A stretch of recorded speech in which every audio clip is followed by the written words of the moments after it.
बिस्मिल्लाहिर्रहमानिर्रहीम। नाज़रीन, आज का हमारा मौज़ू एक ऐसा नक्श है जिसको नक्श हज़रत ईसा अलैहिस्सलाम कहा जाता है, और इस नक्श के बारे में कहा जाता है कि ये ऐसा नक्श है कि जिसको भी दिया जाए, अगर कोई बे औलाद हो तो अल्लाह उसको औलाद अता करता है। और ये मेरा अपना आज़माया हुआ अमल है। बहुत से लोगों को जब मैंने ये नक्श दिया तो ऐसे लोग जिनकी 6-7 साल से औलाद नहीं हुई थी, उनको अल्लाह ने साहिब औलाद किया। और दूसरी इसकी खसूसियत ये है कि इस नक्श को अगर कोई इस्तेमाल कर लेता है तो अगर उसको मुसलसल बेटियां पैदा हो रही हैं तो अल्लाह उनको औलाद नरीना यानी बेटा अता करता है।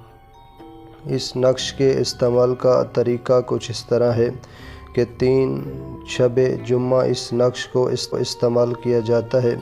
और जब आप ये नक्श लेते हैं, यानी एक शब जुम्मा आपने दूध में डालकर इसको रख दिया और उसी रात को आपने पीकर ये नक्श सोना होता है। और इसी तरह ये 3 शब जुम्मा जब आप ये अमल करते हैं तो यकीनन अल्लाह तबारक व तआला जो है आपको साहिब औलाद करता है। यानी ये ऐसा नक्श है जिसको हम आज़मा चुके हैं।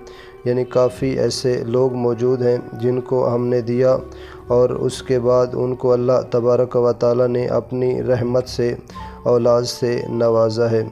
यानी औलाद एक ऐसा अम्र है जिसके लिए बहुत से लोग जो है वो दुआएं मांगते हैं, या मुसलसल कुछ लोगों की बेटियां पैदा हो रही होती हैं, यानी वो भी चाहते हैं कि अल्लाह हमें साहिब औलाद नरीना औलाद से नवाजे। तो फिर अल्लाह तबारक व तआला जो है वो असबाब पैदा करता है।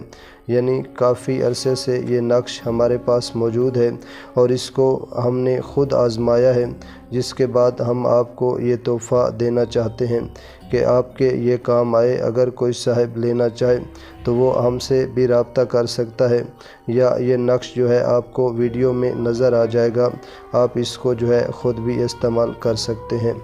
वस्सलाम।